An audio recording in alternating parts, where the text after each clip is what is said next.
Hola, este es Punto Crítico, programa de televisión de la Unidad de Medios de Comunicación de la Universidad Nacional de Colombia, y yo soy Carlos Alberto Patiño Villa, profesor titular.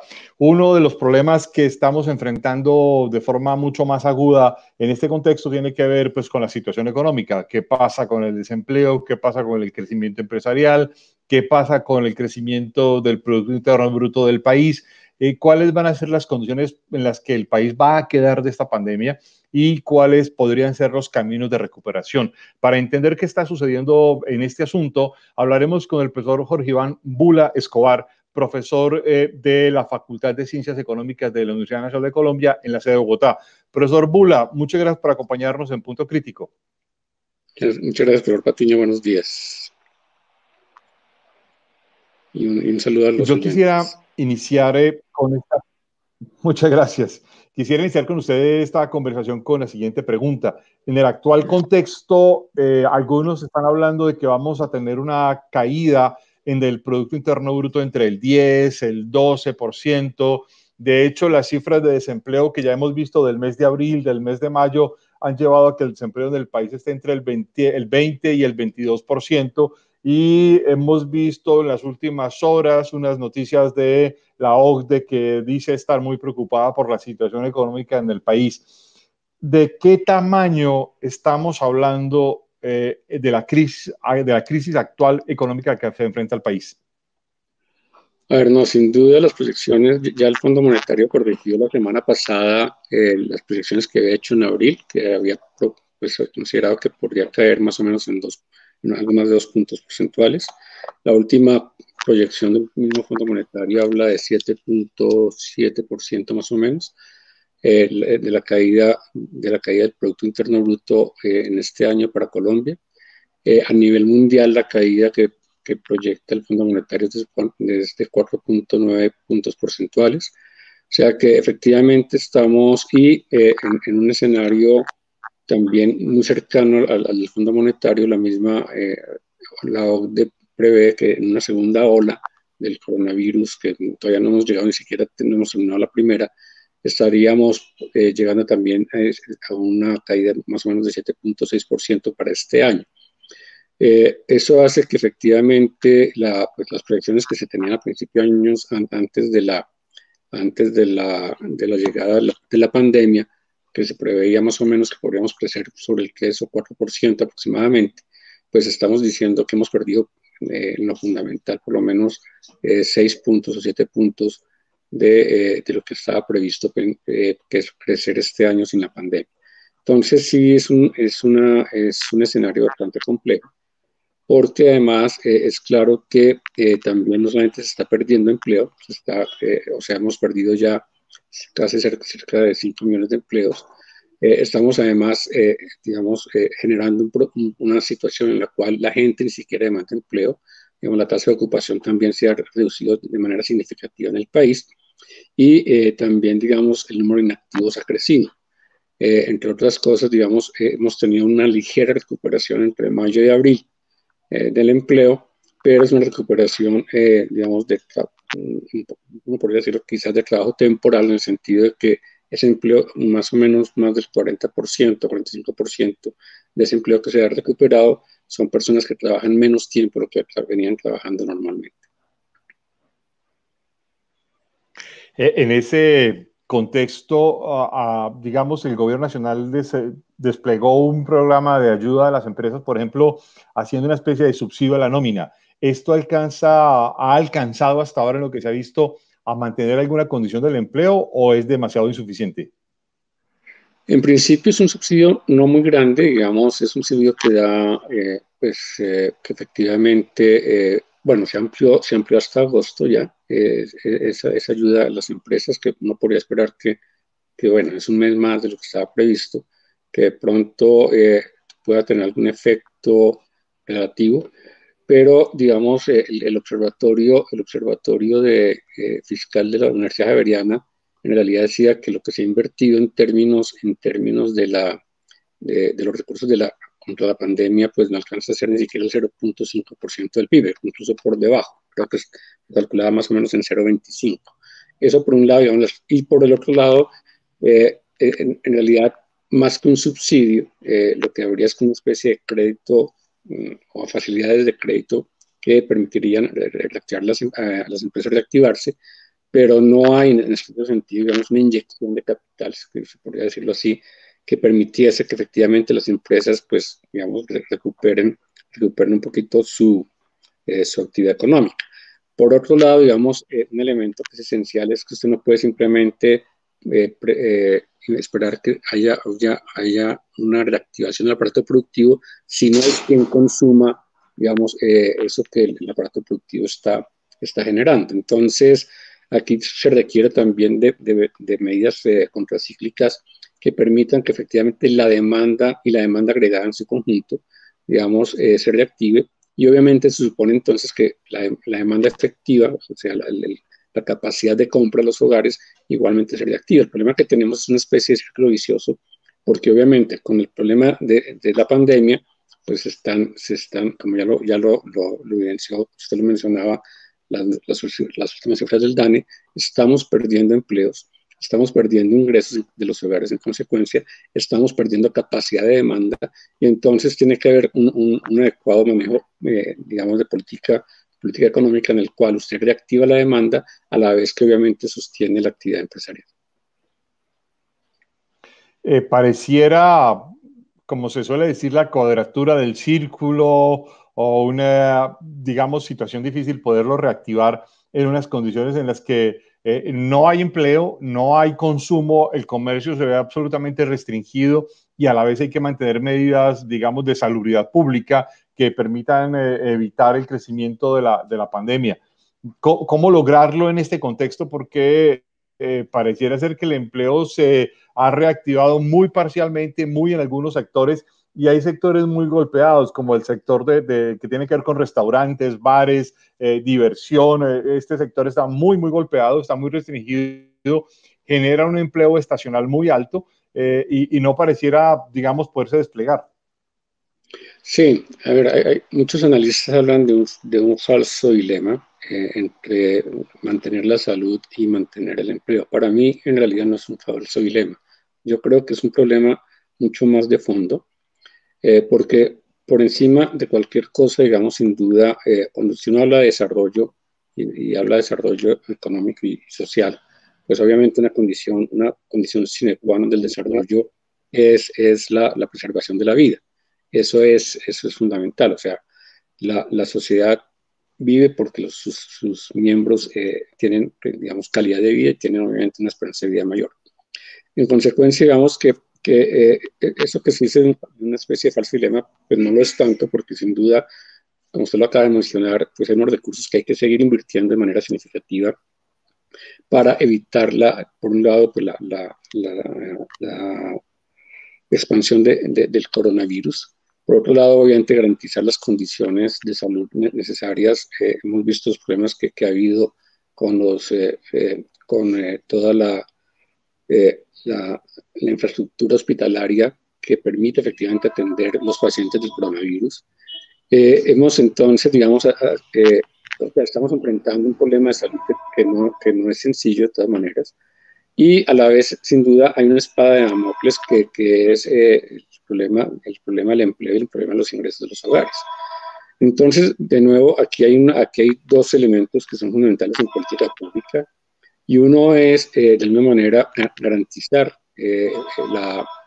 la inversión en política social. Y yo creo que un poquito lo que ha mostrado esta crisis de la pandemia es que, pues, obviamente nadie estaba preparado para el coronavirus, eso es claro, ni siquiera los países más industrializados, pero también ha mostrado las fragilidades del sistema de salud, no obstante, para tener un poquito más capacidad de resiliencia frente a estos problemas. Entonces, digamos, obviamente que se han hecho esfuerzos importantes para poder, digamos, mitigar el impacto del coronavirus, pero sin duda ahí hay que invertir unos recursos sustanciales y obviamente, sobre todo, voy a decirlo claramente, digamos, hacer un eficiente control de los procesos o digamos, de las posibilidades de corrupción que hay incluso, que ha habido en el sistema del pasado y que hoy en algunos casos parecen evidenciarse. Entonces, digamos que ahí es fundamental un control fiscal importante, pero también y creo que digamos, la medida de haber modificado digamos, las restricciones fiscales, en ese sentido, pues van en buena dirección para poder atender de manera mucho más expedita las, eh, las necesidades del sistema de salud. Pero, y bueno, y las necesidades de problemas de pobreza que son esenciales. Ahora bien, digamos que es claro que hay sectores de sectores, como usted lo mencionaba, hay sectores y más o menos la apertura paulatina que se ha venido haciendo guarda una cierta racionalidad.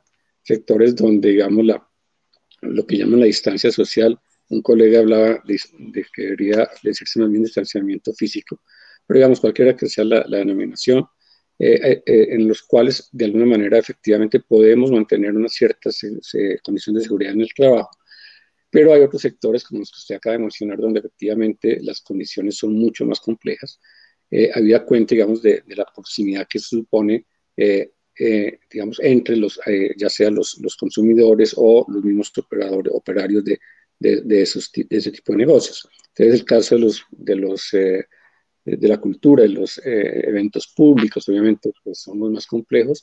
El caso mismo de la hotelería, que ha tenido una pérdida casi de más del 90% de ingresos en estos últimos meses. El caso, digamos, de los restaurantes que pues a muchos les ha tocado reinventarse, pero hemos visto en los medios de comunicación incluso los restaurantes digamos, de más alto prestigio en el país que están enfrentando situaciones complejas. Entonces, efectivamente, digamos, la pandemia ataca de manera diferenciada a la economía y lo que uno puede ver, efectivamente, hay un estudio incluso de la Universidad de Manizales, creo que es, donde muestra cuáles son aquellos sectores que de alguna manera podrían efectivamente ser mucho más susceptibles a, a esos cambios, ¿no? Entonces, digamos, sectores como la construcción, pues son menos, digamos, se pueden adecuar más fácilmente, pero sectores como los que usted mencionaba, pues lo son menos. Ahora, el sector de la construcción es un sector clave, digamos, no es nuevo en la economía. Ya el plan de las 4 estrategias, el profesor Leslie Kearney me mencionaba que tiene ya unas cuantas décadas, mencionaba la importancia del sector de la construcción. El sector de la construcción tiene una ventaja y es que puede efectivamente generar eslabonamientos o actividades importantes de proveedores hacia el sector y eso permite ir generando un cierto empleo. Pero sin duda lo que vamos a ver es unos sectores muy golpeados, habida cuenta, por un lado, de esas dificultades de poder aglutinar gente, si lo podemos poner en esos términos, por sus condiciones, sus características, y otros sectores que lentamente podrán tener una recuperación, como más o menos lo hemos visto. Otro elemento que es importante señalar es que había un artículo del profesor Estefano Fernández este fin de semana, y él decía, la demanda laboral va a estar ahora mucho más centrada en personas que tienen habilidades tecnológicas para conectarse, digamos, desde la casa. No obstante eso, este estudio que mencionaba la Universidad de Manizales muestra que no todas las actividades pueden reposar en el teletrabajo. O sea, en realidad son muy pocas las que pueden reposar en el teletrabajo, como es el sector financiero, como son las actividades inmobiliarias, algunos servicios personales, pero en lo fundamental, muchas de las actividades todavía, digamos, requerirían de una presencia física. Y eso, el caso de la minería, el caso de la agricultura, el caso incluso de la construcción, como acaba de mencionar, pues son sectores que usted no puede hacer a distancia. Entonces, digamos que ahí hay un problema que todavía tenemos, sin duda, por resolver en términos de cómo recuperar esos empleos. La recuperación de empleos se vuelve, digamos, bastante compleja frente a los mecanismos en los que podría, digamos, generar una recuperación rápida. El problema es que muchos países en Europa, por ejemplo, lo están enfrentando con la idea de la renta universal, una renta universal mínima, y algunos críticos de la renta universal mínima dicen que este es un subsidio enmascarado que finalmente no logra, digamos, desempacar o desenvolver asuntos de productivos y de comercio activo. Y en el otro lado está la idea, lo que hemos visto por parte del gobierno de los Estados Unidos, que es una reactivación a rajatabla de la economía sin mayores protecciones y mayores garantías para los trabajadores. Y de otra parte, tenemos la idea de los chinos en varios informes de distintos medios de comunicación occidentales que muestran cómo han reactivado la hotelería, los restaurantes, etcétera, a cambio de un fuerte control social sobre la salud y el movimiento de los individuos. ¿Qué caminos seguir frente a estas opciones? Sí, a ver, yo creo que el ejemplo de Estados Unidos es clave porque, como decía, yo no creo que haya un falso dilema entre el problema de la salud y el problema del empleo. O sea, es claro que por reactivar el empleo, hoy Estados Unidos se ha convertido en el país, en el primer país en el mundo con mayor número de contagios y, y mayor número de muertes por coronavirus. Entonces, y detrás de él, pues viene Brasil, que ha tenido una condición similar, pues ya hasta el propio presidente ya vio que, o no sé si lo vio, pero por lo menos lo está sintiendo, que efectivamente, pues el problema es mucho más serio de lo que se piensa. En los mismos Estados Unidos, los estados del sur, Florida, entre otros, han tenido que volver a cerrar las fronteras, a volver al confinamiento, a restricciones mucho más fuertes. En el caso de Australia, por ejemplo, la ciudad de Melbourne le tocó volver a hacer un confinamiento eh, eh, bastante fuerte, porque además estamos ante un virus, pues no soy experto en materia, que todavía no conocemos todos, toda su patología al detalle. Entonces, digamos, se hablaba, por ejemplo, en los medios hablaron esta semana de cómo en Corea del Sur, que era uno de los países de ejemplo por el control del coronavirus, está otra vez recibiendo una nueva cepa todavía mucho más agresiva. Entonces, creo que el problema es muy complejo, porque, o sea, obviamente, pues nadie tiene aquí la respuesta ni las soluciones. Pero digamos, y por eso me parece importante que eh, sin duda hay que ir generando empleo. La propuesta del ingreso, del ingreso básico universal, que en este caso en realidad no es universal, es un ingreso básico de contingencia, digámoslo así, la ha hecho la misma CEPAL para la región. Digamos, bueno, una discusión sobre el ingreso básico universal es mucho más amplia, sobre eso ha corrido mucha tinta en las últimas 2 décadas por lo menos, sobre la ventaja o no ventaja. Hay países como Finlandia que estableció un ingreso básico universal antes incluso de la pandemia y aparentemente pues tiene unos resultados interesantes, pero aquí el problema es, o más bien como mencionaba, usted tiene que tener las dos, digamos, los dos pesos de la balanza más o menos equilibrados. Esto es, tiene que tener quien compre, y para tener quien compre, pues obviamente si usted no puede generar empleo, por lo menos debe tratar de solventar las condiciones de los hogares, y en consecuencia, digamos, un ingreso básico permitiría efectivamente eh, poder llevar a cabo unos gastos de sostenimiento en los hogares y a su vez, digamos, reactivar la demanda en la economía gracias efectivamente a ese gasto de los hogares bajo la redundancia. Claro, digamos que más estable que eso sería poder tener bajo la redundancia, unos empleos mucho que perseveren en el tiempo, pero que, digamos, y ahí la iniciativa que tuvo el gobierno de subsidiar empresas o por lo menos apoyar empresas que no licenciaran trabajadores o empleados, pues digamos que es una medida también, creo que iría en la línea correcta, en el sentido de que preservemos los empleos, porque preservando empleos, sin duda, pues vamos a tener un gasto en los hogares también sostenido en el tiempo. Claro, el problema es fácil decirlo y ya para un empresario no siempre es fácil mantenerlo. Hemos visto grandes empresas, no en Colombia, no solamente en Colombia, sino también fuera, que han tenido que licenciar. El caso de Qantas, por ejemplo, la aerolínea australiana, que tuvo que licenciar como más de 5.000 trabajadores o algo así. Entonces, digamos que, que estamos en una situación, y ya creo que lo advertían Naciones Unidas, creo que después de la crisis del 29 y el 30, pues no veíamos una situación como esta. Y, y creo que tenemos que volver quizás a pensar en esas políticas keynesianas, en el sentido de cómo efectivamente fortalecemos la demanda agregada. Y yo creo que el ingreso básico, que incluso entiendo hay un proyecto de ley para ser discutido en las próximas sesiones del Congreso, sería una alternativa que podría por lo menos mitigar en parte, digamos, esta situación. Creo que el problema es mucho más de fondo en el caso de Colombia, digamos, lo que hemos visto también, no solamente en Colombia, sino a nivel mundial, pero en Colombia en particular, es que el impacto de la pandemia es desigual en razón de las desigualdades mismas de la sociedad colombiana. Es decir, no todos los sectores sociales están expuestos de la misma manera y no todos tienen las mismas capacidades de resiliencia frente al impacto del coronavirus. Profesor Bula, nos queda un minuto y en este minuto quiero hacerle una pregunta, pues muy compleja para una respuesta de un minuto, pero es simple, es que en esta necesidad de reactivación del comercio, una parte fundamental del comercio tiene que ver con el comercio global. Y bueno, usted conocerá mejor que yo a una serie de intelectuales, políticos, etcétera, que vienen diciendo que hay que acabar con algo así como la globalización, además desde todos los espectros, desde la más izquierda hasta la más derecha en la política, y es muy complejo. ¿Usted cree que esto sea factible?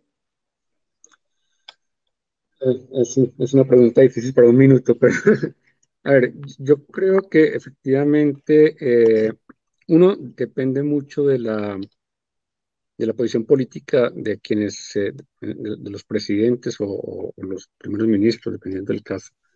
Es claro que, digamos, que la política de Trump pues no es ni siquiera derivada de esta situación del coronavirus, es una política que viene ya desde su propia posesión, en el sentido de volver a la consigna de América para los americanos un poquito y está, digamos, inmerso en el marco del conflicto, de la guerra comercial que se ha llamado con China. China, por el contrario, curiosamente, siendo un régimen, por lo menos políticamente llamado comunista, es hoy por hoy la élite de la globalización, el que busca aperturas de mercados, etcétera. Entonces creo que ahí juega mucho la posición política digamos, de los dirigentes de los países.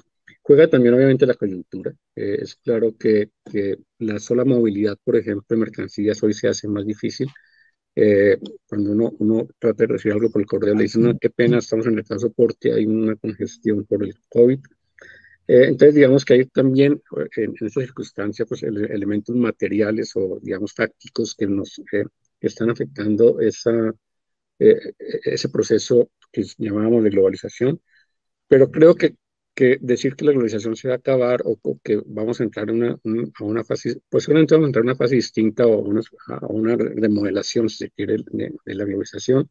Pero creo que además ya la globalización pues también había sido analizada en términos de sus desigualdades a nivel regional y mundial, pero la dinámica misma de un mundo interconectado, de lo que hoy llaman la cuarta revolución industrial, etcétera, pues eso no va a pasar, eso es muy difícil cambiarlo, y además incluso creo que va a seguir fortaleciéndose, pero digamos, sin duda va a tener unas expresiones que quizás todavía incluso no podríamos imaginar o desconocemos, pero digamos que sin duda hay estamos en una época también de nacionalismos que pues va a afectar esas modalidades como se va a desarrollar esta nueva interconectividad digamos, del planeta. Profesor Bula, muchas gracias por haber acompañado, haberlo estado con nosotros en Punto Crítico, habernos dado estas explicaciones y lo esperamos a ustedes en una próxima emisión de Punto Crítico. Muy amables. Muchas gracias, profesor Patiño. Un buen día. Gracias.